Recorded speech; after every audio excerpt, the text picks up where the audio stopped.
Ce jour-là, j'étais assis dans le parc, ouvrant ma boîte à sandwich. J'ai remarqué un vieil homme frêle, sans abri, aux yeux fatigués. J'ai déchiré mon sandwich en deux et lui ai offert une moitié. Il l'a accepté en silence. Puis, de manière inattendue, il m'a tendu un morceau de papier avec un numéro de téléphone inscrit dessus, me disant seulement « Appelle-moi quand tu auras vraiment besoin d'une issue ». Quelques jours plus tard, j'ai décidé de l'appeler et j'ai organisé une rencontre. Dans un café tranquille, il m'attendait déjà, son regard ferme et résolu. Il m'a regardé droit dans les yeux et a dit « Je sais qu'ils t'ont tout pris. Travaille avec moi. Nous ferons payer ces gens et nous reprendrons ce que tu as perdu. » À ce moment-là, j'ai réalisé que l'opportunité de chercher justice pour moi-même et pour mon nouveau-né était arrivée. Je m'appelle Darren Banner. Pour que vous compreniez pourquoi je suis assise ici, face à un vieil homme mystérieux, aux yeux perçants et à une promesse obsédante, je dois vous raconter mon histoire depuis le début. Depuis mes premiers jours, depuis les rues appauvries, où j'ai grandi avec des rêves plus grands que les toits qui fuyaient. Je suis né dans un quartier ouvrier du Bronx, à New York, où l'odeur d'huile de machine et le bruit des klaxons de camions se mélangeaient en une bande sonore infinie de la vie. Notre petite maison était nichée dans une rue étroite, aux murs tachés, et dont le toit fuyait chaque fois qu'il pleuvait. Mon père, Tom Banner, était un homme à tout faire. Il avait des mains rugueuses et calleuses, mais elles étaient remarquablement habiles lorsqu'il maniait un marteau ou une clé.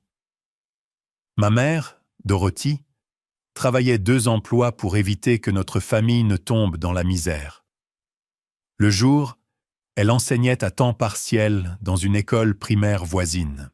Et la nuit, elle se tenait derrière le comptoir d'une petite dîner où l'odeur de graisse et le cliquetis des assiettes ne cessaient jamais. Notre maison était exiguë, avec seulement un petit salon, une minuscule cuisine et 2 chambres où le vent sifflait à travers les fissures chaque hiver. Mais malgré la pauvreté, cette maison était toujours remplie d'amour. Je me souviens encore des soirs où mon père s'asseyait dans son fauteuil usé, racontant des histoires de sa jeunesse, tandis que ma mère chantait doucement les chansons qu'elle avait apprises de sa grand-mère. Ils n'avaient pas grand-chose, mais ils m'avaient moi, et j'avais eux. C'était tout ce dont nous avions besoin. Dès mon plus jeune âge, j'ai réalisé la dureté du monde extérieur. Une fois, j'ai accompagné mon père dans un manoir d'un quartier chic pour réparer la plomberie. Le propriétaire, un homme en costume brillant, a regardé mon père comme s'il était une tache sur un tapis coûteux. Il a réprimandé mon père pour sa lenteur, alors que mon père travaillait sans relâche depuis des heures. Je suis resté là, un garçon de 8 ans, serrant les poings, sentant le sang monter à mon visage.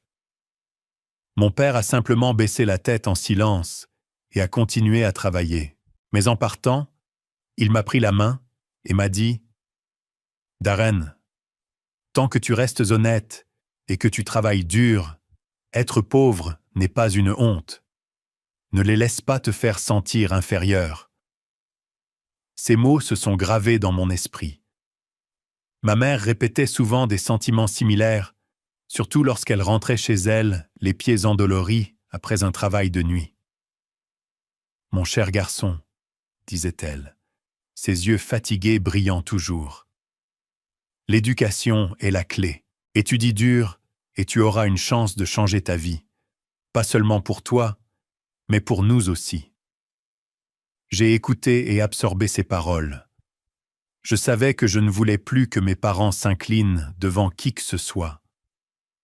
Je voulais qu'ils vivent une vie plus confortable, libre de s'inquiéter de chaque sou pour les médicaments ou les factures d'électricité. Je me suis plongé dans mes études, comme un homme assoiffé cherchant un ruisseau. À l'école, j'étais toujours en tête de ma classe, même si je portais des vêtements de seconde main que ma mère avait rapiécés à partir de vieilles affaires de mon cousin. Je me souciais peu lorsque les enfants riches se moquaient de mes chaussures usées ou de mon sac à dos déchiré.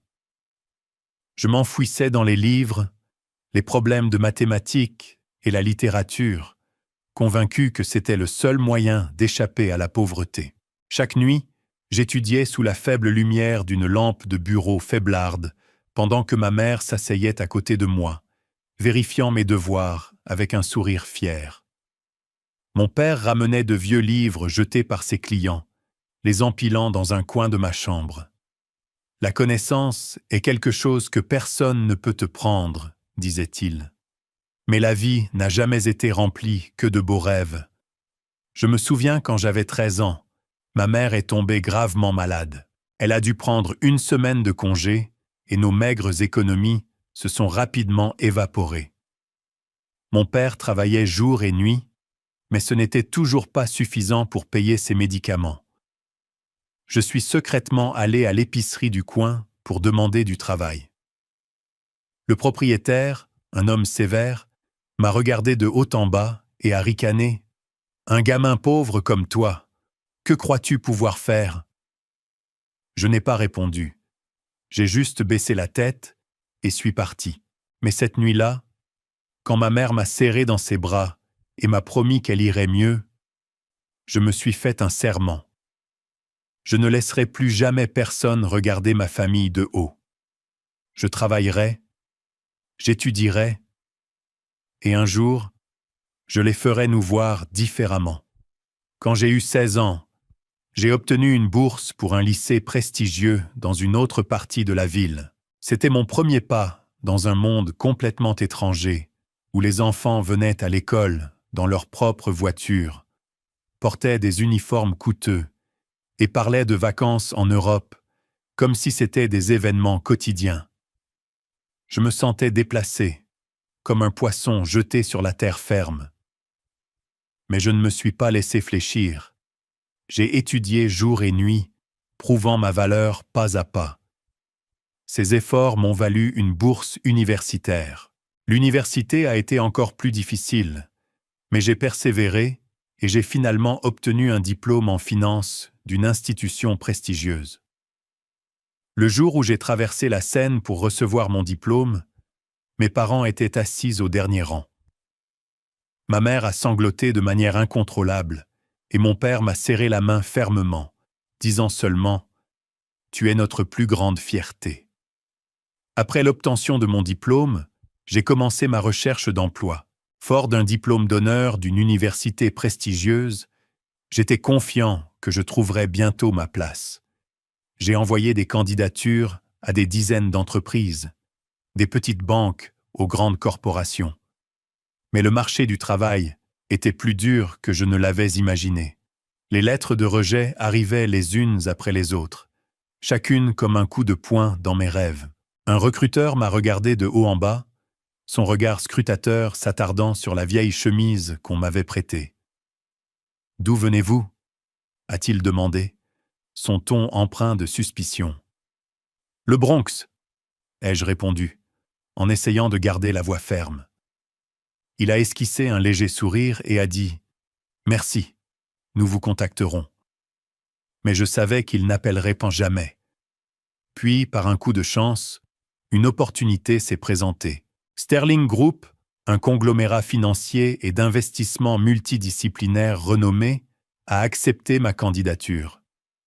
Je me souviens encore du jour de l'entretien, mon cœur battant la chamade en entrant dans leur gratte-ciel imposant de Manhattan avec ses murs de verre étincelants et ses sols en marbre poli. Je me sentais petit, comme un étranger perdu parmi les costumes chers et les conversations remplies de jargon financier de haut niveau. Mais lorsque je me suis assis devant le comité d'entretien, j'ai rassemblé tout mon courage, répondant à chaque question avec la confiance forgée par des années d'études acharnées. Ils ont hoché la tête, pris des notes, et à la fin, j'ai été embauché dans le département d'analyse d'investissement. Le salaire de départ n'était pas élevé, Mais pour un gamin du Bronx, c'était une étape qui a changé sa vie. Mes premiers jours chez Sterling Group ont été intenses. Je travaillais comme une machine. J'arrivais tôt, partais tard, vérifiais chaque chiffre, analysais chaque rapport et ne laissais aucune erreur passer. Je voulais prouver que j'avais ma place, que mes origines dans les bas-fonds ne me définissaient pas.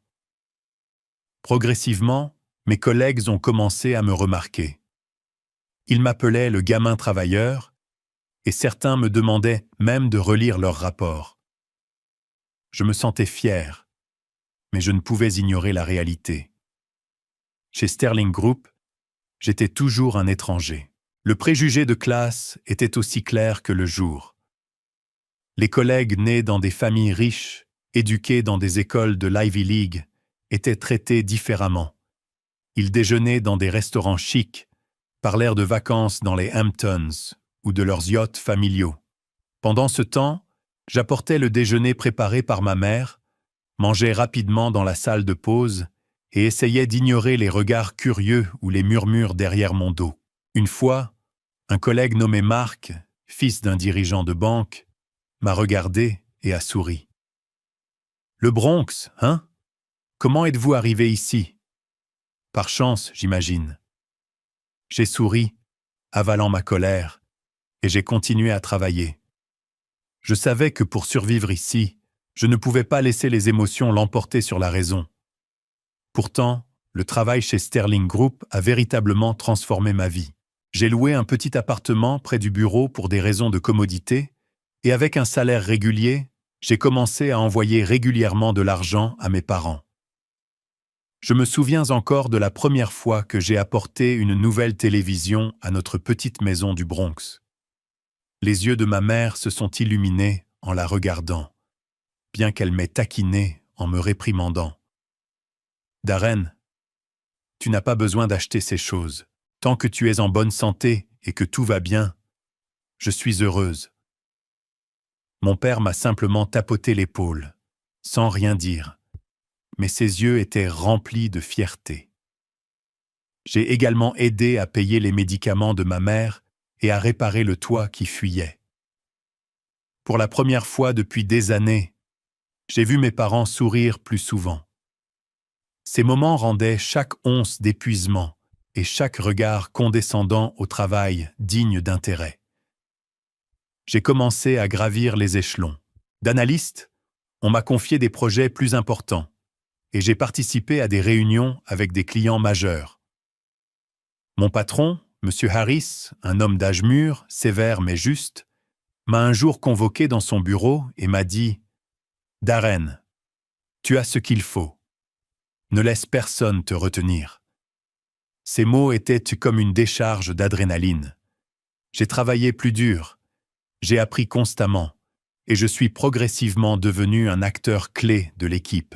Les collègues ont commencé à me respecter, ne m'appelant plus le gamin du Bronx. Mais tout le monde ne me regardait pas avec bienveillance. Les deux fils du président de l'entreprise, Roy Sterling et Bill Sterling, ont clairement montré que le préjugé de classe ne disparaîtrait jamais.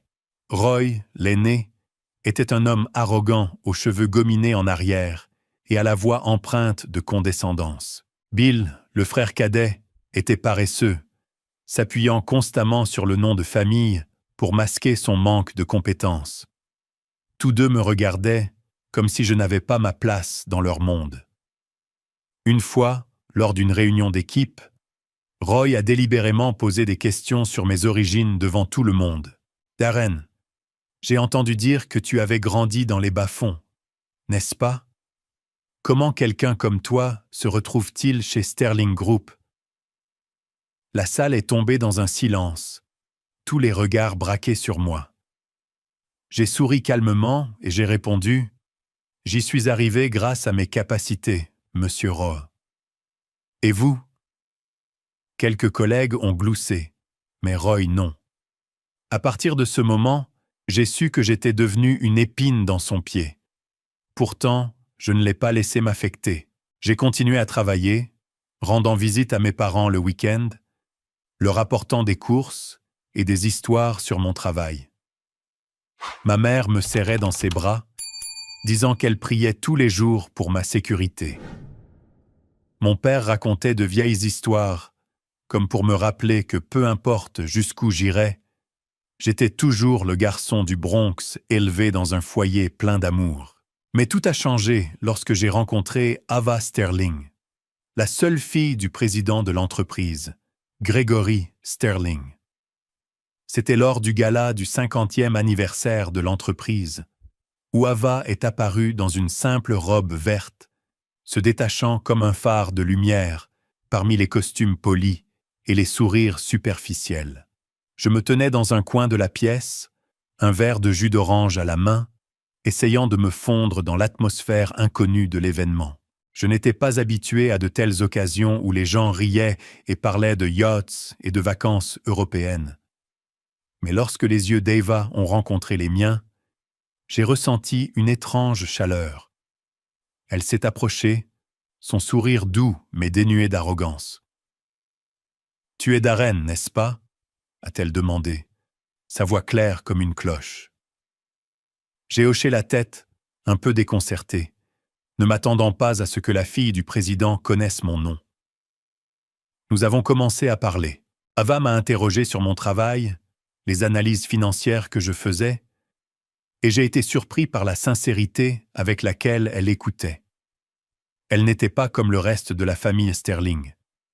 Aucune trace de l'arrogance de Roy ou de la paresse de Bill. Elle était intelligente, vive, mais pleine d'émotions, comme si elle comprenait les struggles dont je ne parlais jamais à voix haute. Notre conversation a duré plus longtemps que je ne l'avais prévu, et à la fin du gala, j'ai réalisé que j'avais souri plus pendant ces quelques heures que pendant tout le mois précédent. Dans les jours qui ont suivi, Ava et moi nous sommes croisés plus souvent, parfois dans les couloirs du bureau, parfois à la cafétéria. Elle trouvait toujours un moyen d'entamer une conversation. Et bien que j'ai essayé de garder mes distances, je n'ai pas pu résister à être attiré par sa chaleur. Nous avons commencé à nous rencontrer en dehors du travail, partageant de brèves pauses café dans un petit café près du bureau. Là, Ava parlait de son rêve d'échapper au monde glamour, mais étouffant de sa famille.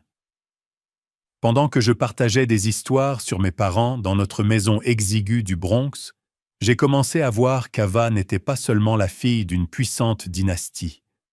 C'était une femme à l'esprit libre, aspirant à vivre authentiquement. L'amour est venu comme une brise, douce, mais puissante. Je ne sais pas à quel moment je suis tombé amoureux d'Ava, mais c'était peut-être le moment où elle m'a pris la main lors d'une averse soudaine, alors que nous courions nous mettre à l'abri. Elle riait fort, les cheveux trempés, et a dit « Darren, j'adore ces moments. Pas besoin de faire semblant, juste être nous-mêmes. » À ce moment-là, j'ai su que mon cœur lui appartenait. Mais je savais aussi que cet amour ne serait pas facile. Ava était la fille de Gregory Sterling, et j'étais juste un type des bas-fonds. Peu importe à quel point je travaillais dur, je ne pourrais jamais effacer la division entre nos mondes. Les rumeurs à notre sujet se sont propagées rapidement dans l'entreprise. Les regards curieux et les murmures derrière mon dos se sont faits plus fréquents. Roy et Bill, en particulier, ne cachaient pas leur mépris. Une fois, Roy m'a coincé dans un couloir, sa voix glaciale. « Qui te crois-tu, Darren? Un gamin des bas-fonds qui rêve de ma sœur. Ne me fais pas t'apprendre ta place. » J'ai serré les poings, luttant pour rester calme. Mais à l'intérieur, une tempête grondait. Puis ma pire crainte s'est réalisée. Un après-midi, Ava m'a appelé dans un parc près du bureau, les yeux rouges mais résolus. « Papa est au courant pour nous, » a-t-elle dit, sa voix tremblante. « Il a dit que si je ne romps pas avec toi, il te licenciera. » Non seulement cela, il a menacé de couper tout mon soutien financier. Mon sang s'est glacé. Je savais que Gregory Sterling était un homme puissant qui n'hésiterait pas à utiliser tous les moyens pour protéger la réputation de sa famille. Mais en regardant dans les yeux d'Ava, j'ai vu sa détermination. Je n'ai pas peur, et je me fiche de ce qu'ils font. Je t'aime, et je veux être avec toi. Ces mots ont fait fondre mon cœur, mais m'ont aussi rempli de peur. Je ne voulais pas qu'Eva perde tout à cause de moi. J'avais vu mes parents vivre une vie entière dans la pauvreté, et je ne voulais pas qu'Ava endure cela. Mais elle m'a serré la main plus fort que jamais et a dit « Nous traverserons ça ensemble, Darren. Je crois en toi. » À ce moment-là, j'ai su que je ne pouvais pas revenir en arrière. J'aimais Eva et je me battrais pour la garder à mes côtés, même si cela signifiait affronter le monde. Nous avons décidé de nous marier malgré toutes les objections. Quand je l'ai demandé en mariage, Eva m'a serré dans ses bras, des larmes coulant sur ses joues, mais un sourire radieux sur ses lèvres. « T'avoir suffi », a-t-elle dit. Mais la famille Sterling ne ressentait pas la même chose. Gregory m'a convoqué dans son bureau, une grande pièce ornée de peintures coûteuses et de fenêtres donnant sur l'horizon de Manhattan. Il était assis derrière son bureau, son regard froid et perçant. « Pensez-vous être digne de ma fille, Darren ?»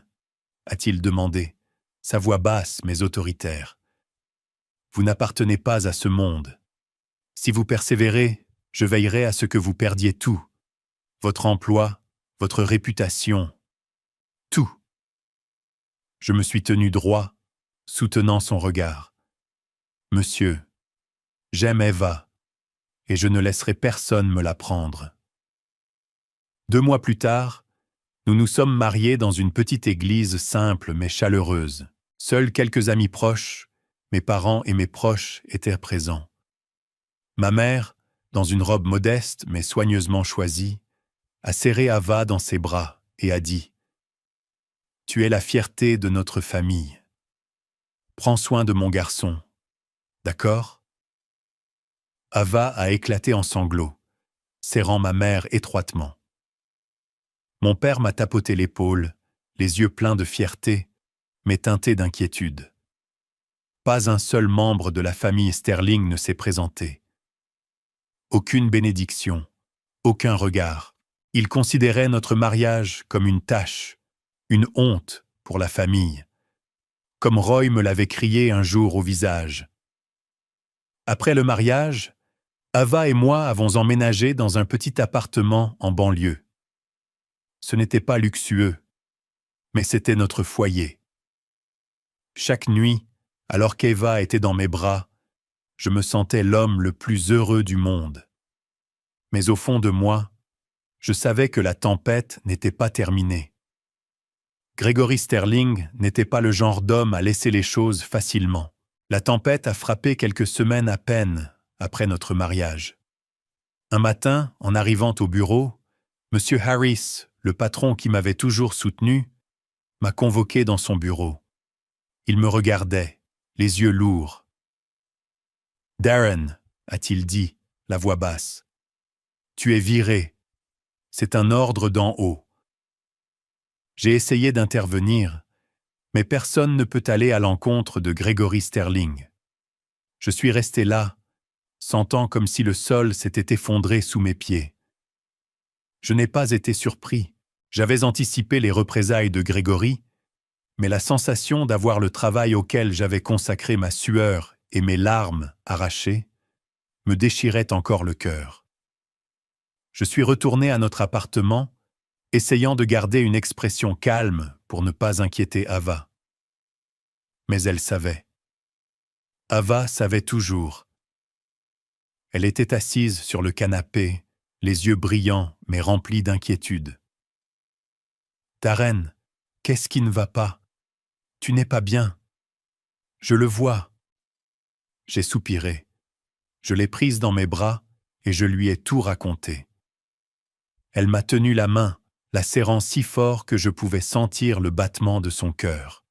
« Nous traverserons ça, Darren, » a-t-elle dit, sa voix résolue.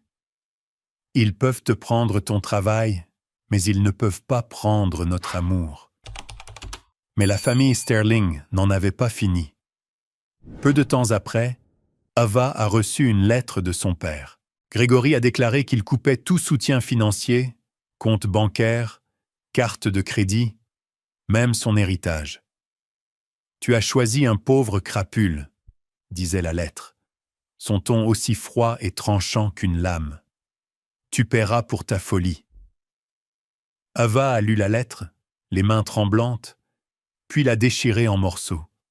« Ce ne sont pas ma famille », a-t-elle dit, des larmes coulant sur ses joues. « Toi et tes parents êtes ma vraie famille. » Je l'ai tenue, essayant de cacher la peur qui rongeait mon cœur. Je me suis plongé dans la recherche d'un nouvel emploi, envoyant des candidatures partout, des petites sociétés financières aux grandes entreprises. Mais chaque fois, les portes se claquaient au nez. Un recruteur a été brutal.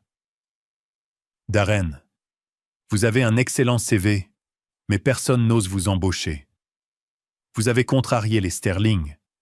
Ils ont plus de pouvoir que vous ne le réalisez. » J'ai lentement réalisé que Grégory et sa famille avaient utilisé leur influence pour manipuler le système, me bloquant de tout emploi décent. Nous avons survécu avec les maigres économies d'Eva et de petits prêts de mes parents. Mais chaque jour qui passait, notre avenir s'obscurcissait. Au milieu de ces difficultés, une étincelle de joie est arrivée de manière inattendue. Ava était enceinte. Quand elle me l'a dit dans notre minuscule cuisine, c'était comme si le monde entier s'illuminait. Je me suis agenouillé, je l'ai serrée dans mes bras, des larmes coulant sur mes joues. Nous allons avoir un bébé. « Dieu merci », ai-je murmuré, la voix étranglée par l'émotion.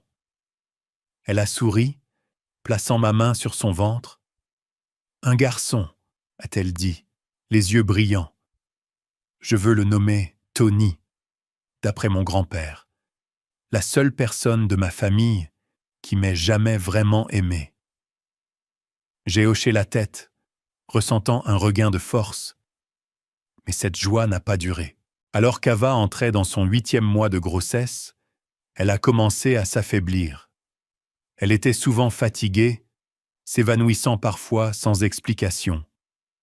Je l'ai emmenée à l'hôpital, le cœur battant d'inquiétude. Les médecins ont dit qu'elle avait une complication rare mais dangereuse de la grossesse.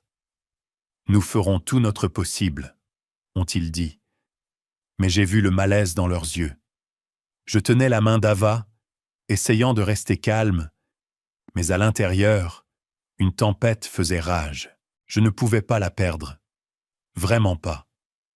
Le jour où Ava a commencé son travail, je suis resté à ses côtés dans la salle d'accouchement, lui serrant la main, priant de toutes mes forces. Mais ensuite, le médecin m'a écarté, sa voix tremblante. « Darren, nous avons un problème. L'état d'Ava est critique. Nous ne pourrons peut-être sauver que la mère ou l'enfant. » Le monde semblait s'effondrer sous mes pieds. « Sauvez Eva !» ai-je presque crié, ma voix brisée par le désespoir. « S'il vous plaît, sauvez ma femme. » Dans la panique, je me suis précipité dans la salle d'accouchement. Ava gisait là, le visage pâle, sa respiration faible. Elle semblait sentir quelque chose. Elle a lutté pour ouvrir les yeux, sa main tremblante tendant la mienne, murmurant « Darren, tu dois sauver notre bébé. Promets-moi que tu protégeras Tony. » J'ai secoué la tête, des larmes tombant comme la pluie, incapable d'accepter la pensée de la perdre. Mais Eva m'a serré la main plus fort, sa voix faible mais résolue. « Laisse-moi faire ça pour notre enfant. Tu dois être fort pour Tony. » Je me suis effondré près de son lit, sanglotant comme un enfant. Chaque seconde ressemblait à une condamnation à mort. Puis les médecins ont pris leur décision finale. Tony est né. Un petit garçon, mais en bonne santé, aux yeux clairs, tout comme sa mère. Mais Eva, la femme que j'aimais plus que ma propre vie, était partie pour toujours. Je suis resté immobile, tenant Tony dans mes bras, sentant mon cœur se briser.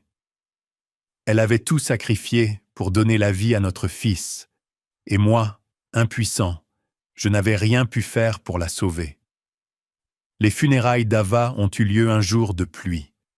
Je me tenais près de son cercueil, essayant de ne pas m'effondrer. Mes parents sont venus, se tenant silencieusement à mes côtés, ma mère tenant Tony et pleurant. La famille Sterling était également présente, mais pas pour pleurer. Roy s'est approché, le mépris dans les yeux. « C'est le résultat de ta stupidité, Darren. Cet enfant est une tache, une lignée impure. » Bill se tenait à proximité, souriant. « Tu devrais partir d'ici avant que les choses n'empirent. » Même Gregory, avec son attitude glaciale, a regardé mes parents et a dit « Votre famille est une honte. Élever un fils qui a osé souiller la lignée Sterling. » Mon père a baissé la tête, tenant la main de ma mère, essayant de rester calme. Ma mère serrait Tony plus fort, comme pour le protéger de ses mots venimeux. Je suis resté là, le sang bouillant mais impuissant à agir. Au plus profond de moi, un feu a commencé à brûler, non pas de haine, mais de détermination. J'ai juré de ne pas laisser les Sterling continuer à piétiner les gens que j'aimais.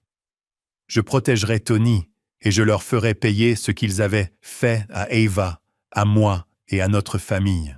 Après les funérailles, j'ai ramené Tony dans la petite maison de mes parents dans le Bronx. L'appartement qu'Eva et moi appelions notre foyer n'était plus qu'un douloureux souvenir. Je ne pouvais pas me le permettre, ni supporter de faire face au mur qui portait encore sa chaleur.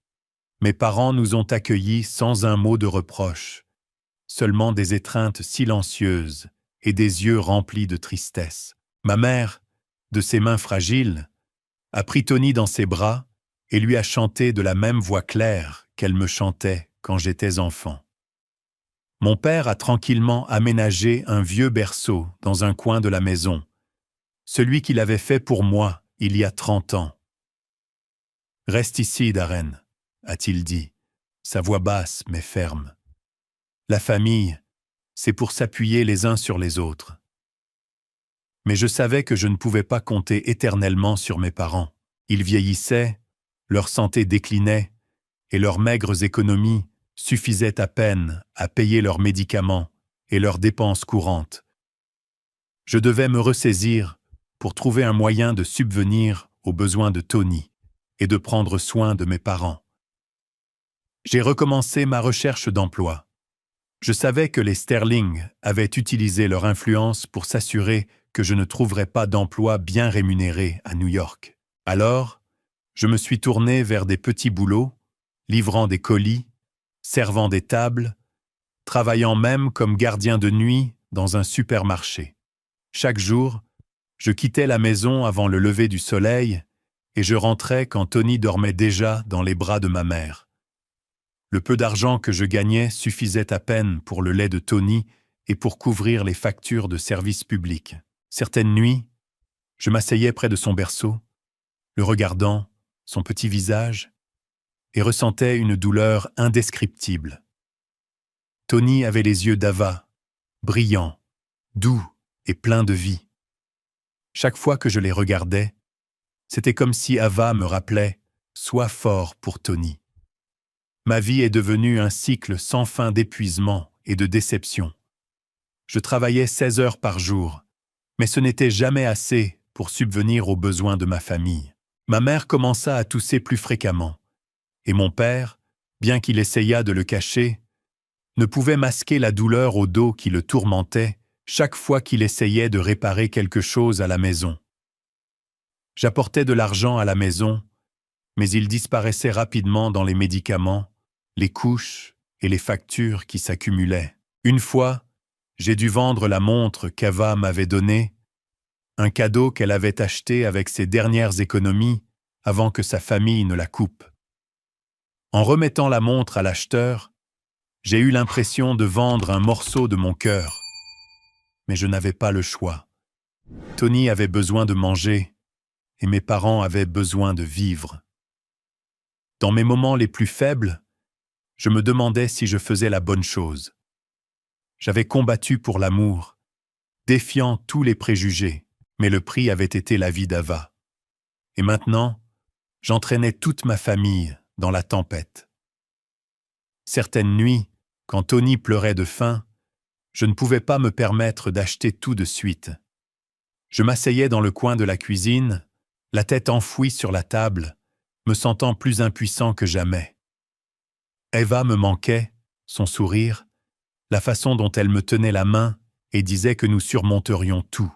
Mais maintenant, elle était partie, et il ne me restait que Tony, un enfant minuscule et innocent qui dépendait entièrement de moi. Un conflit intérieur me rongeait chaque jour. J'aimais Tony, j'aimais mes parents, mais je ne pouvais supporter le sentiment que je les faisais échouer. Je rêvais de donner à Tony une vie meilleure, de laisser mes parents se reposer après des années de difficultés. Mais je ne savais pas par où commencer. Une fois, en me regardant dans le miroir, je me suis à peine reconnu. Des cernes sous les yeux, des cheveux en désordre, un visage émacié marqué par l'épuisement. Je me demandais, était-ce toujours le Darren qu'Ava aimait? Était-ce toujours l'homme qui avait juré de changer la vie de sa famille? Mais au milieu de cette obscurité, une faible lueur brillait encore. C'était dans le sourire de ma mère, fatigué mais chaleureux, alors qu'elle tenait Tony. C'était dans mon père, malgré son mal de dos, me racontant de vieilles histoires pour me réconforter. Et c'était dans Tony, à peine quelques mois, qui me tenait le doigt et souriait. Un sourire pur, tout comme celui d'Eva. Ces moments me rappelaient les enseignements de mes parents. L'intégrité et la résilience d'Aren. Ce sont des choses que personne ne peut te prendre. Je savais que je ne pouvais pas abandonner. J'ai commencé à chercher de petites opportunités, tout ce qui pouvait m'aider à me remettre sur pied. J'ai pris des quarts de nuit supplémentaires, je me suis inscrite à des cours en ligne gratuits pour rafraîchir mes connaissances financières, espérant qu'un jour je trouverais une issue. Je ne savais pas comment affronter la famille Sterling, mais je savais que je ne pouvais pas les laisser gagner. Le serment que j'avais fait sous la pluie aux funérailles d'Ava brûlait encore en moi. Et puis, un soir fatidique, le destin a frappé d'une manière que je n'avais jamais imaginée. Par l'intermédiaire d'un vieil homme mystérieux, d'un morceau de papier froissé et d'une promesse qui pourrait tout changer. Je me souviens encore clairement de ce moment, par un après-midi maussade dans le parc. Dans ma main, il y avait un sandwich que j'avais acheté à la hâte. Apercevant un vieil homme sans abri recroquevillé sur un banc, mon estomac s'est serré. Sans trop réfléchir, j'ai déchiré le sandwich en deux et lui ai offert un morceau. Il l'a accepté, ses mains tremblantes contrastant avec ses yeux étonnamment vifs, comme s'il pouvait voir à travers mon âme. Puis, silencieusement, il a sorti un morceau de papier avec un numéro de téléphone écrit à la main. « Appelle-moi », a-t-il dit, sa voix basse et énigmatique. « Quand tu auras vraiment besoin d'une issue. » J'ai glissé le papier dans ma poche, pensant que ce n'était qu'un geste étrange de gratitude.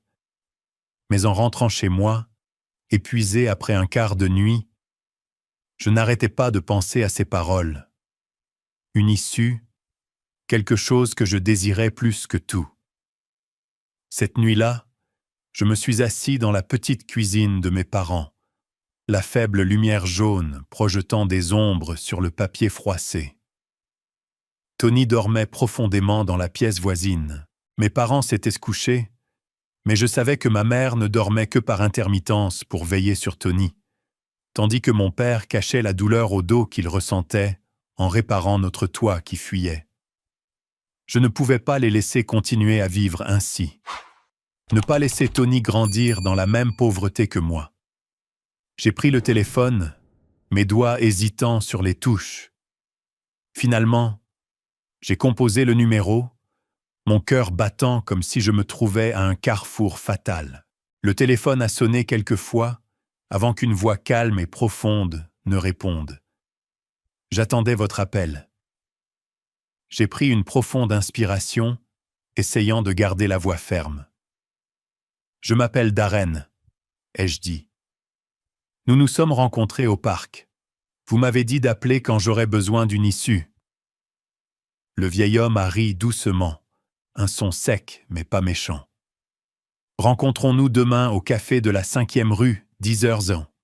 Ne sois pas en retard. Puis il a raccroché, me laissant avec une foule de questions et un sentiment étrange, comme si j'avais juste participé à un jeu dont je ne connaissais pas encore les règles. Le lendemain matin, je suis arrivé au café, un vieil endroit avec des tables en bois usées et l'arôme subtil de café torréfié. L'endroit était presque vide, avec seulement quelques clients épars. Le vieil homme était déjà là, niché dans un coin, portant un manteau gris et un bonnet de laine tiré bas sur la moitié de son visage, mais ses yeux, vifs et résolus, croisaient mon regard. Je me suis assis en face de lui, me sentant comme si j'entrais dans un dangereux match d'échecs. « Merci d'être venu, Darren, » a-t-il dit, me glissant un verre d'eau. « Je sais que tu es au plus bas, mais je sais aussi que tu es le seul qui peut faire ce que je n'ai pas pu. » Je l'ai regardé, le cœur battant. « Qui êtes-vous? Et pourquoi moi ?» Le vieil homme a souri, mais c'était un sourire triste, lourd de souvenirs. Il a lentement retiré son bonnet, révélant un visage buriné marqué par de profondes rides. « Je suis Arthur Sterling, » a-t-il dit, sa voix ferme mais chargée d'émotion. Le fondateur de Sterling Group et le grand-père d'Eva. J'ai eu l'impression que l'air s'était retiré de la pièce. Arthur Sterling, un nom qui n'existait que dans les vieilles histoires de l'entreprise, une légende oubliée.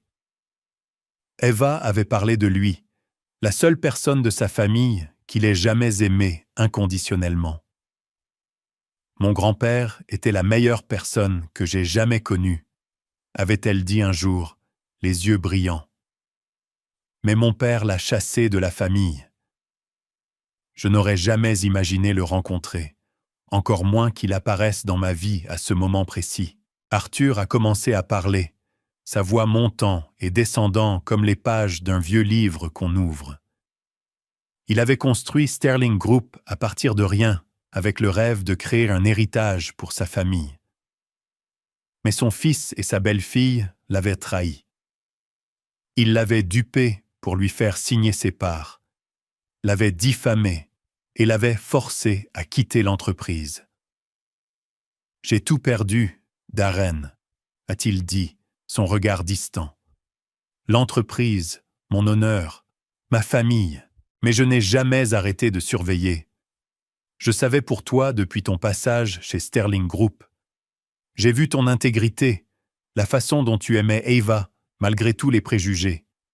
Et quand tu l'as perdue, j'ai su que tu étais le seul avec suffisamment de raisons de faire tomber Grégory. » Arthur a fait une pause, puis a esquissé un faible sourire. Notre rencontre dans le parc, ce n'était pas une coïncidence, c'était ma façon de te joindre. Je me suis assis là, essayant de traiter ces mots. « Pourquoi me faites-vous confiance ?» ai-je demandé, la voix pleine d'émotion. Arthur m'a regardé droit dans les yeux. « Parce que tu as ce que la famille Sterling a perdu. La résilience et un vrai cœur. Tu ne t'es pas incliné devant les insultes de Roy et Bill. Tu t'es battu pour Ava, et maintenant tu te bats pour ton fils. Je vois en toi le feu que j'ai laissé s'éteindre. Puis il a fait glisser un dossier épais et usé sur la table. Je l'ai ouvert, les mains tremblantes, le cœur battant à tout rompre en parcourant les pages. C'étaient des documents classifiés, des preuves que Grégory détournait de l'argent, créait des sociétés fictives pour blanchir de l'argent, cachait des dettes et manipulait les actions. Il y avait des enregistrements d'accidents suspects, la mort soudaine d'un rival, d'un journaliste qui avait disparu après avoir enquêté sur Sterling Group, et des documents montrant Grégory soudoyant des fonctionnaires et truquant la politique pour dissimuler des scandales. Un frisson a parcouru ma colonne vertébrale, non seulement à l'échelle des crimes, mais aussi à la cruauté de l'homme que j'avais autrefois appelé mon beau-père. Arthur a expliqué qu'il avait rassemblé ces documents au fil des ans, vivant caché pour éviter la poursuite de Grégory. Les journalistes qui ont enquêté sur lui ont tous disparu, a-t-il dit, sa voix s'abaissant. Je suis resté silencieux parce que je savais que je ne pouvais pas le combattre seul. Mais toi, Darren, tu as la motivation qui m'a manqué. Tu as Tony et tu as la douleur d'Ava. J'ai serré le dossier, sentant comme s'il me brûlait les mains. Si je fais ça, ai-je dit, la voix tremblante, qu'est-ce que je vais affronter? Arthur a soutenu mon regard sans ciller. La vraie obscurité d'Arène. Grégory n'est pas seulement cupide, c'est un prédateur. Il n'hésitera pas à détruire quiconque se mettra en travers de son chemin. Mais si tu n'agis pas, toi et Tony vivrez pour toujours sous son ombre. Ce n'est qu'en l'exposant que ta famille pourra avoir un avenir. Je me suis assis en silence, mon esprit en pleine effervescence. J'ai pensé à Tony, le bébé qui a perdu sa mère à la naissance. J'ai pensé à mes parents qui avaient sacrifié leur vie pour moi. Et j'ai pensé à Ava, à son sourire, à sa dernière promesse, protéger Tony. Je savais que je ne pouvais pas revenir en arrière. Ce n'était pas seulement une chance de chercher justice pour Eva. C'était une déclaration de guerre contre un empire sombre. J'ai regardé Arthur et j'ai hoché la tête. Je le ferai, ai-je dit, ma voix plus ferme que jamais. Arthur a souri, un sourire plein d'espoir, mais aussi de prudence. Bien, mais souviens-toi, Darren, ce sera une longue bataille. Une fois que tu es dedans, il n'y a pas de retour. Nous devons être prudents, et nous n'avons qu'une seule chance. J'ai quitté le café avec le dossier bien serré dans mon sac. J'ai eu l'impression de porter une bombe à retardement. Arthur m'avait prévenu de ne rien dire à personne, même pas à mes parents, de ce qu'il m'avait révélé. Grégory a des yeux et des oreilles partout, a-t-il dit, sa voix un murmure bas. Un mauvais mot, et nous pourrions tous les deux disparaître, comme les autres. J'ai hoché la tête, le cœur lourd. Je n'avais pas peur pour moi-même, mais je craignais pour Tony, le bébé qui grandissait dans les bras de ma mère, et pour mes parents, qui avaient sacrifié leur vie pour moi. Je savais que je devais être plus prudent que jamais. De retour à la maison, j'ai discrètement caché le dossier au fond de l'armoire, dans une vieille boîte qu'Ava utilisait pour garder les lettres d'amour que nous nous écrivions. Chaque fois que je l'ouvrais, son écriture délicate me frappait comme une vague, et la douleur menaçait de me submerger. Mais maintenant, cette douleur ne me mettait plus à genoux. Au lieu de cela, elle me nourrissait. Arthur et moi avons commencé à nous rencontrer régulièrement, toujours dans des endroits discrets, un parc isolé, une petite dîner à la périphérie de la ville, ou une vieille bibliothèque rarement visitée. Il m'apprenait à couvrir mes traces, à communiquer sans laisser de traces. « Grégory n'est pas idiot », a-t-il dit lors d'une rencontre dans un parc, alors que nous étions assis sur un banc en bois, prétendant être des étrangers discutant de la météo. Il a un réseau entier, des avocats, des fonctionnaires, même des gens dans les forces de l'ordre. Si nous agissons imprudemment, il nous écrasera avant même que nous puissions parler. J'écoutais attentivement, absorbant chaque mot. Arthur expliquait que les documents qu'il m'avait donnés n'étaient que des copies, des enregistrements internes qu'il avait collectés au fil des ans. Ils suffisaient à provoquer une agitation, mais manquaient de poids légal pour tenir devant un tribunal. « Nous avons besoin des originaux », a-t-il dit, ses yeux vifs. « Et nous avons besoin de témoins vivants, de personnes qui ont travaillé pour Grégory, qui ont vu ces crimes de leurs propres yeux. » Mais ils ont peur, Darren. Ils savent ce qui arrive à ceux qui osent s'opposer à lui. J'ai pensé à ces paroles, aux journalistes disparus, aux accidents suspects détaillés dans le dossier. Un frisson a parcouru ma colonne vertébrale, mais j'ai refusé de laisser la peur prendre le dessus. « Alors, que faisons-nous » ai-je demandé. Arthur s'est penché, sa voix s'abaissant. « Nous frappons depuis l'ombre. Pas à pas. Nous allons saper la crédibilité de Grégory, faire douter les actionnaires, retourner l'opinion publique contre lui. Quand le moment sera venu, nous porterons le coup décisif, les preuves originales et les témoins. Mais d'abord, nous devons les trouver et les convaincre de se tenir à nos côtés. » La stratégie d'Arthur était loin d'être simple. Ce n'était pas un procès direct. C'était une guerre longue et éprouvante, nécessitant patience et ruse. Moi, un type du Bronx qui n'avait connu que le travail acharné et l'intégrité, devait maintenant apprendre à me déplacer dans l'ombre, à dissimuler mes intentions et à déjouer un ennemi 100 fois plus puissant que moi. Arthur a commencé à me faire entrer dans son monde, un monde de connexions secrètes et de plans méticuleusement calculés. Il m'a présenté à quelques personnes qu'il appelait ses alliés dans l'ombre. Il y avait un ancien comptable de Sterling Group qui avait travaillé sous Grégory, mais avait été licencié après avoir découvert des transactions louches.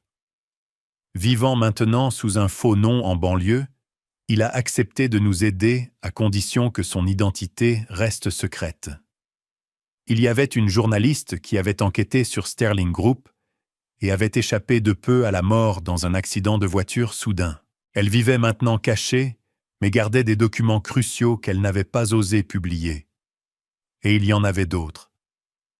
Anciens employés, partenaires commerciaux trahis, chacun détenant une part de la vérité. Ces rencontres avaient toujours lieu en secret, souvent la nuit, dans des endroits que personne ne soupçonnerait. J'ai appris à varier mes itinéraires quotidiennement, à vérifier les échos. Chaque fois que je quittais la maison, j'embrassais le front de Tony alors qu'il dormait paisiblement dans son berceau, et je murmurais « Je ferai ça, mon fils, pour ta maman. » Ma mère a remarqué la tension dans mes yeux, mais n'a pas posé de questions. Elle m'a seulement serré dans ses bras, disant « Sois prudent, Darren. Je crois en toi. » Mon père était plus silencieux, mais je savais qu'il s'inquiétait pour moi. Arthur et moi avons commencé à construire notre plan. Nous ne pouvions pas encore poursuivre Grégory en justice, comme il l'expliquait, car les preuves n'étaient pas assez solides, et son puissant réseau garantirait l'enterrement de toute action en justice. Pour faire tomber un prédateur, a dit Arthur, ses yeux vifs, on ne peut pas manquer. Nous n'avons qu'un seul coup, et il doit toucher le cœur. J'ai regardé dans l'obscurité devant moi, et je me suis dit, ce n'est que le début. Lors d'une discussion stratégique dans une vieille bibliothèque, Arthur a dit « Nous ne pouvons pas attaquer de front. Grégory a trop d'alliés. Nous devons frapper de l'intérieur, le prendre par surprise et le faire révéler ses propres faiblesses. » J'ai hoché la tête, serrant un livre. Alors, quelle est la première étape? Arthur a esquissé un sourire froid et aigu. Nous fuyons une partie des documents, juste assez pour susciter le malaise, mais pas assez pour qu'il puisse nous remonter. La presse sera notre première arme. Elle fera une partie du travail pour nous, mettant la pression sur Sterling Group. Cette nuit-là, je suis rentré chez moi et j'ai tenu Tony dans mes bras. Le bébé dormait profondément, ses petites lèvres pincées comme perdues dans un doux rêve. Je lui ai embrassé le front et j'ai murmuré « Je ferai ça, Tony. Je te donnerai l'avenir dont ta mère rêvait. » Puis je me suis assis, j'ai ouvert mon vieil ordinateur portable et je me suis mis au travail. Arthur m'avait fourni un canal de communication crypté, un moyen d'envoyer anonymement des informations à un journaliste auquel il faisait confiance, quelqu'un qui avait failli perdre la vie en enquêtant sur Sterling Group. J'ai sélectionné un document du dossier, un rapport interne sur une société fictive que Grégory utilisait pour le blanchiment d'argent, ainsi que quelques notes sur des transactions suspectes. Je n'ai pas signé mon nom ni laissé de traces. Lorsque j'ai appuyé sur « Envoyer », mon cœur battait comme si j'avais tiré le premier coup de feu dans une guerre. Quelques jours plus tard, j'ai vu les résultats. Un petit article est apparu dans un journal financier réputé avec le titre « Sterling Group. Y a-t-il quelque chose d'ombre dans leur rapport financier ?» L'article ne nommait pas Grégory directement, mais il citait des chiffres du document que j'avais envoyé, soulevant des questions sur la transparence de l'entreprise. Je l'ai lu dans le coin de la cuisine de mes parents, ressentant une montée d'adrénaline. Pour la première fois, j'avais l'impression de ne plus être une victime. Je me battais. Mais la réponse de Sterling Group est arrivée plus vite que prévu. Grégory, soutenu par son formidable équipe de relations publiques, a immédiatement tenu une conférence de presse. Je l'ai regardé à la télévision pendant que ma mère berçait Tony dans le salon. Grégory, dans un costume coûteux, se tenait devant les microphones, sa voix aussi douce qu'un politicien aguerri. « Ces allégations sont sans fondement », a-t-il dit, ses yeux froids et perçants.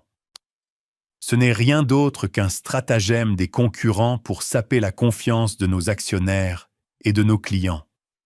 Sterling Group a toujours été transparent et engagé envers ses valeurs. Roy et Bill se tenaient derrière lui, hochant la tête comme des marionnettes, mais je pouvais voir la tension dans leurs yeux. Arthur m'a appelé juste après, sa voix excitée mais prudente via une ligne sécurisée. « Tu as bien fait, Darren, » a-t-il dit. « C'est juste la première pierre jetée dans le lac. Les remous vont se propager, mais nous devons être patients. Ne les laisse pas remonter jusqu'à toi. » J'ai hoché la tête même s'ils ne pouvaient pas me voir. « Ils ne me trouveront pas, » ai-je dit, ma voix résolue.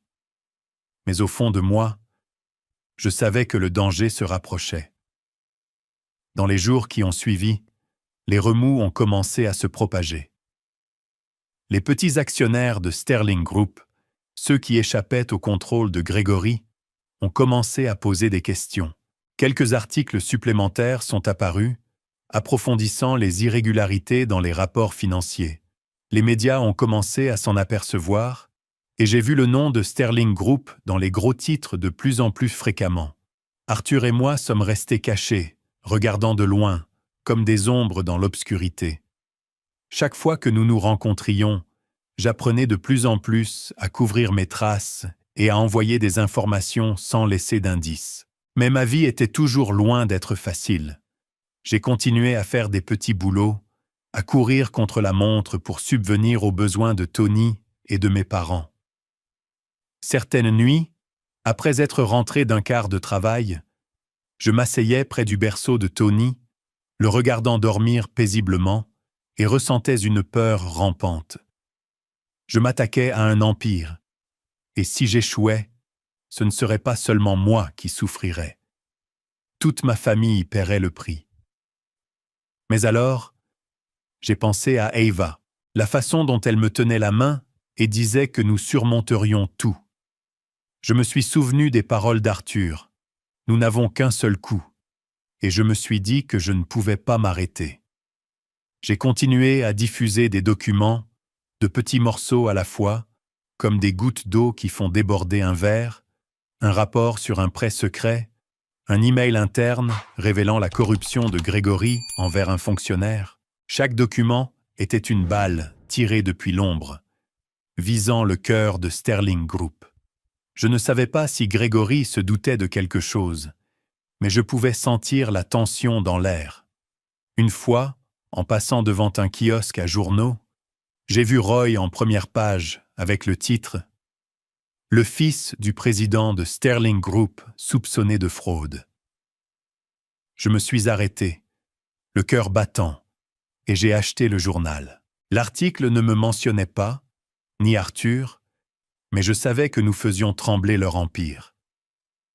Arthur et moi nous sommes rencontrés à nouveau dans une petite dîner à la périphérie de la ville, où la faible lumière et la faible affluence garantissaient que personne ne remarquait deux hommes assis dans un coin. Il m'a regardé, ses yeux mêlant fierté et inquiétude. « Tu t'en sors bien », a-t-il dit. « Mais à partir de maintenant, les choses vont devenir plus dangereuses. Grégory ne restera pas les bras croisés. » J'ai hoché la tête, mes mains serrées. « Je suis prêt », ai-je répondu, bien qu'une peur informelle continuât de me remuer. Mais je n'arrêterai pas tant qu'ils n'auraient pas payé pour ce qu'ils avaient fait. Au fur et à mesure que la série d'articles continuait d'être publiée, l'atmosphère chez Sterling Group commença à changer. Je n'y travaillais plus, mais par l'intermédiaire des quelques vieux amis qu'il me restait, j'entendais des murmures de malaise au sein de l'entreprise. Les actionnaires ont commencé à poser des questions lors des réunions, exigeant des explications sur les chiffres suspects des rapports financiers. Grégory, soutenu par son formidable équipe, a essayé d'éteindre les flammes avec des déclarations polies et de belles promesses. Mais Arthur et moi ne nous sommes pas arrêtés. Nous savions que les articles seuls ne suffisaient pas. Nous avions besoin d'une chaîne de frappe implacable, chacune plus forte que la précédente, pour faire vaciller Sterling Group. J'ai commencé à travailler avec un petit groupe de journalistes à qui Arthur faisait confiance. C'étaient des gens qui avaient été menacés par Sterling Group, portant à la fois la peur et la détermination dans leur cœur. L'une d'elles, Anna, avait failli perdre la vie dans un accident de voiture qu'elle croyait orchestré par Grégory. Avec ses cheveux argentés courts et ses yeux résolus, elle est devenue la leader dans la publication de nos documents. « J'attends ce jour depuis longtemps », a-t-elle dit lorsque nous nous sommes rencontrés dans un petit appartement de Brooklyn où elle vivait sous une fausse identité. « Mais Darren, tu dois comprendre qu'une fois que nous aurons fait cela, il n'y aura pas de retour. Grégory nous pourchassera. » J'ai hoché la tête, mon cœur battant la chamade. Je sais. Puis, un matin, j'ai allumé la télévision et j'ai vu le nom de Sterling Group placardé sur toutes les chaînes d'information. Un grand journal avait publié une série d'articles d'investigation avec le titre « Scandale Sterling Group, corruption et dissimulation au sommet du pouvoir ». Les articles citaient le témoignage d'un ancien employé du service comptabilité qui avait été témoin de la manipulation des chiffres par Grégory pour dissimuler des dettes. C'était la personne qu'Arthur avait convaincu de se manifester sous couvert d'anonymat. Une tempête médiatique a éclaté. Les articles ont surgi comme des champignons après la pluie, des journaux financiers aux grands médias nationaux. Chaque jour apportait de nouvelles révélations. Une société fictive a révélé un soupçon de corruption envers un fonctionnaire. Un partenaire s'est retiré d'un accord avec Sterling Group en raison de préoccupations liées au scandale.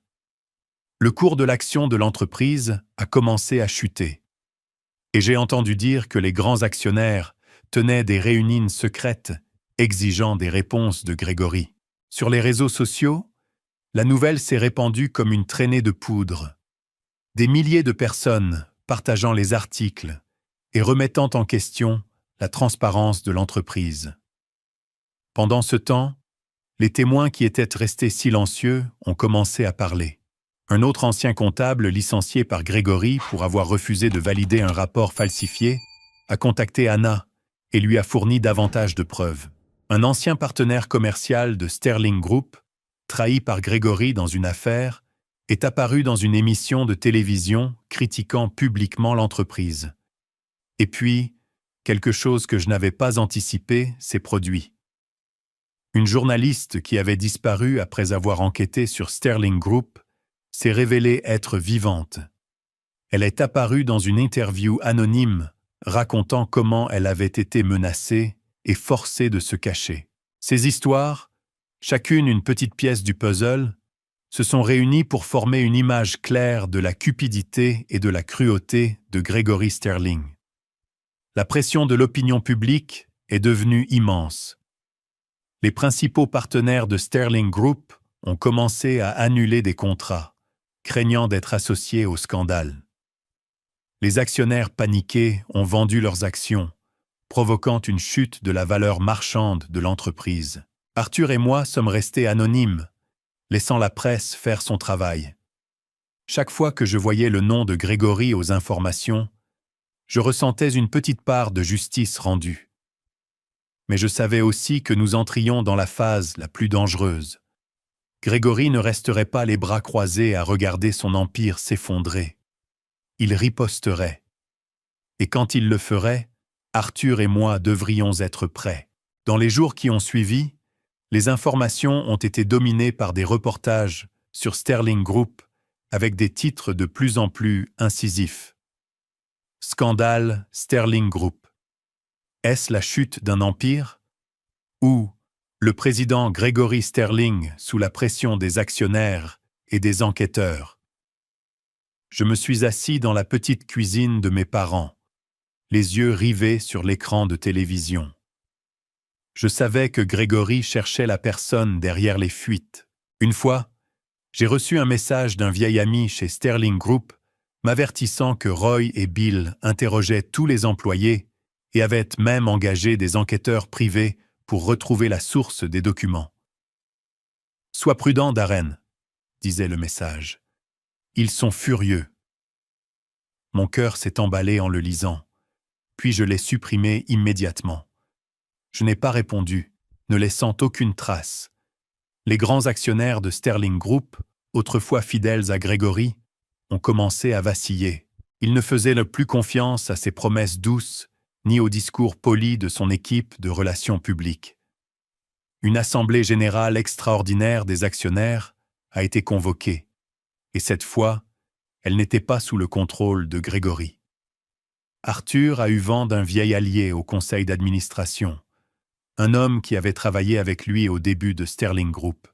« Il perd de foi », m'a-t-il dit lors d'une réunion dans une petite dîner, ses yeux brillants d'espoir. Les actionnaires veulent agir pour sauver l'entreprise. C'est notre chance, Darren.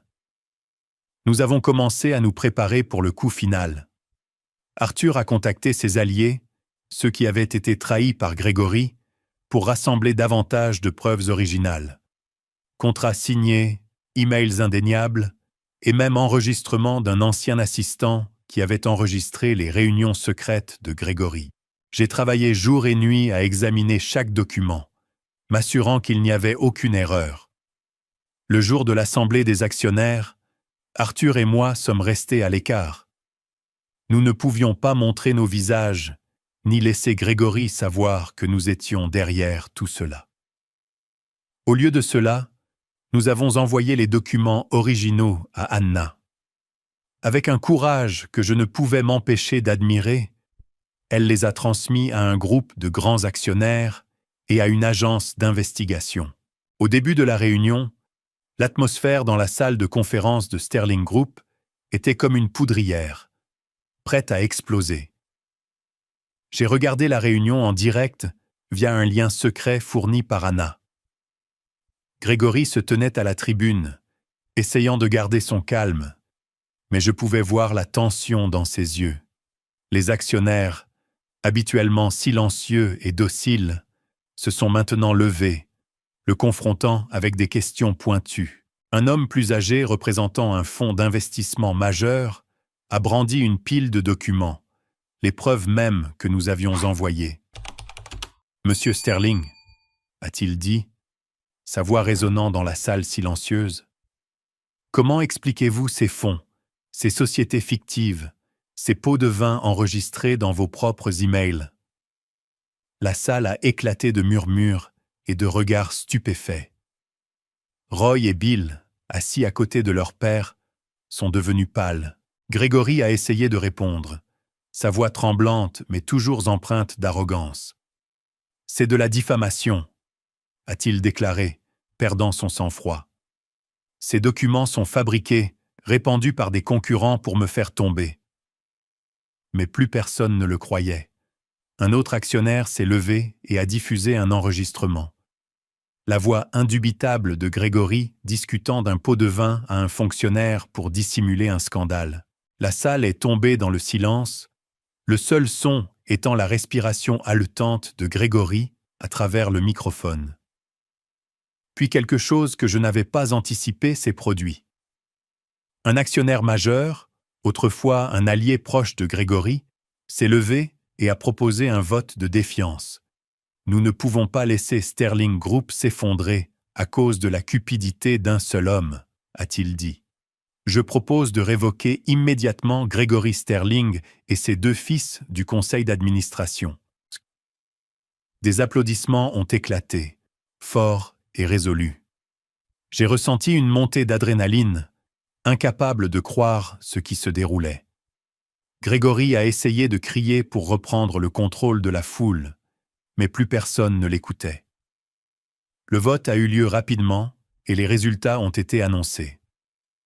Gregory, Roy et Bill ont été retirés du conseil.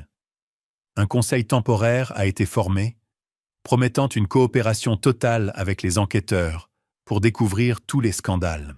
Gregory et sa famille étaient maintenant sous une surveillance intense.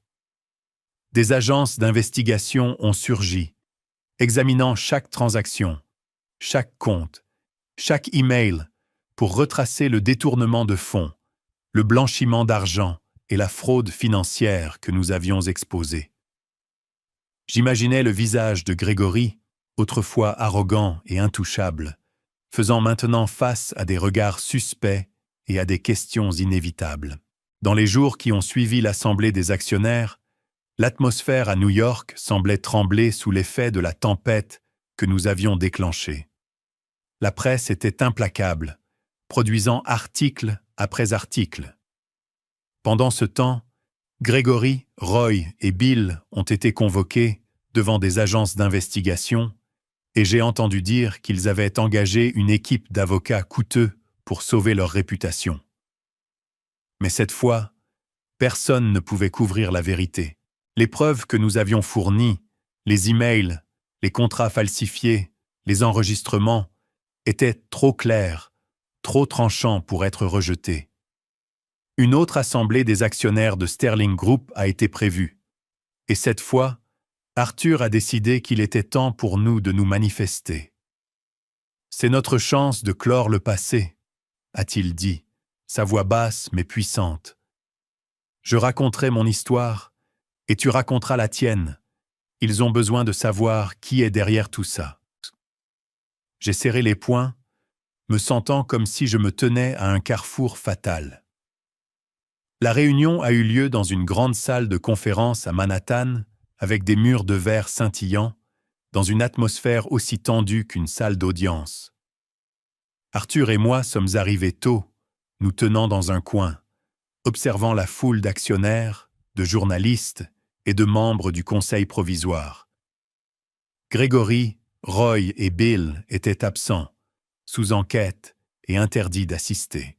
Au début de la réunion, quelques actionnaires de longue date ont immédiatement remarqué Arthur.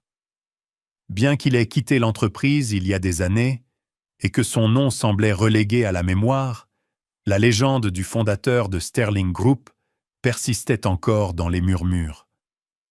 Soudain, un actionnaire éminent s'est avancé vers le podium, sa voix résonnant dans le hall. Aujourd'hui, nous avons l'honneur d'avoir la présence de l'homme qui a fondé Sterling Group. Beaucoup d'entre vous ne l'ont peut-être jamais rencontré, mais c'est une légende vivante parmi nous. S'il vous plaît, accueillez Monsieur Arthur Sterling pour quelques mots. Arthur s'est dirigé vers le podium d'un pas mesuré, un homme âgé rayonnant de dignité, les yeux vifs et la voix résonnante. « Je suis Arthur Sterling », a-t-il déclaré, et le hall est tombé dans le silence. Quelques personnes ont murmuré, reconnaissant le nom légendaire de l'homme qui avait fondé Sterling Group. J'ai été trahi par ma propre famille, chassé de l'entreprise que j'avais construite par mon fils, Gregory Sterling. Mais aujourd'hui, je suis revenu pour dire la vérité sur ces crimes, sur la cupidité qui a terni l'héritage de Sterling Group. Il a raconté son histoire, comment il avait été dupé pour signer ses parts, diffamé et isolé. Il a parlé de ses années de clandestinité, rassemblant des preuves, attendant la chance de retrouver justice. La salle était silencieuse, le seul son étant la voix puissante et émouvante d'Arthur. Puis il m'a regardé, ses yeux faisant signe. « Mais je n'ai pas fait ça seul », a-t-il dit. « Il y a un jeune homme qui a tout perdu à cause de la famille Sterling, mais qui s'est quand même élevé pour se battre. Darren Banner, s'il vous plaît, avancez. » Je suis monté sur le podium, mon cœur battant la chamade. Tous les regards étaient prêts et braqués sur moi, et j'ai eu l'impression que le monde entier regardait. « Je suis Darren Banner », ai-je dit, ma voix tremblant d'abord, puis devenant ferme. J'étais autrefois un employé de Sterling Group, humilié par Gregory Sterling et ses fils pour mes humbles origines. J'aimais Eva Sterling, et elle a tout sacrifié pour nous donner notre fils Tony. Mais la famille Sterling me l'a enlevé, a pris mon travail et a essayé de prendre l'avenir de mon fils. J'ai raconté mon histoire sur mon amour pour Eva, l'opposition et les représailles de la famille Sterling, sa mort, et les mois que j'ai vécus dans le désespoir. J'ai parlé de notre combat dans l'ombre, des documents qu'Arthur et moi avions diffusés, des témoins qui s'étaient manifestés. Je n'ai pas fait cela par haine, ai-je dit, regardant directement la foule. Je l'ai fait pour la justice, pour Eva, pour mon fils, et pour tous ceux que la famille Sterling a piétinés. Le hall a éclaté en applaudissements. Des larmes coulaient sur mes joues, non pas de tristesse, mais parce que pour la première fois, j'ai senti que je n'étais plus seul. Les actionnaires, autrefois silencieux sous le règne de Gregory, se sont maintenant levés, exprimant leur soutien. La presse a capturé chaque mot, et je savais que notre histoire, celle d'Arthur et la mienne, se répandrait loin et large. Nous n'étions plus des ombres. Nous étions des vainqueurs. Je savais que quelque part, Gregory, Roy et Bill regardaient la réunion sur un écran, et j'imaginais leurs visages, stupéfaits, furieux, réalisant que celui qui avait fait tomber leur empire était moi, Darren Banner, le pauvre type sans le sou qu'ils avaient autrefois moqué. L'honneur d'Arthur a été restauré, et il a été invité à rejoindre le conseil d'administration en tant que conseiller honoraire, mais il a décliné, me regardant avec un sourire fier. « C'est toi qui devrais diriger, Darren, » a-t-il dit. « Tu as le cœur et les capacités dont Sterling Group a besoin. » Dans une décision surprenante, le conseil m'a offert un poste au sein de la nouvelle équipe de direction en tant que PDG. J'étais stupéfait, incapable de croire qu'un gamin des rues pauvres du Bronx ait été reconnu et vu. Après ma nomination, j'ai déménagé mes parents dans une nouvelle maison, pas extravagante, mais assez confortable pour qu'ils puissent vivre sans se soucier des factures médicales ou d'un toit qui fuyait. Tony, mon petit garçon, a commencé à grandir dans un environnement aimant, avec de meilleurs soins et une meilleure nutrition. Ma mère lui racontait toujours des histoires le soir, et dans ces moments-là, mon cœur était réchauffé au-delà de toute mesure. Chaque matin, en me regardant dans le miroir, je ne voyais plus un homme brisé, avec des cernes sous les yeux. Au lieu de cela, je voyais un père, un fils et un homme qui s'étaient battus sans relâche pour la justice. J'avais tenu ma promesse à Ava, à Tony et à moi-même. Mais plus importante encore, je voulais envoyer un message à tous ceux qui luttaient encore dans l'ombre. Tenez ferme à votre intégrité, restez résilient et n'abandonnez jamais. La justice peut venir en retard, mais si vous continuez à vous battre, elle viendra sûrement.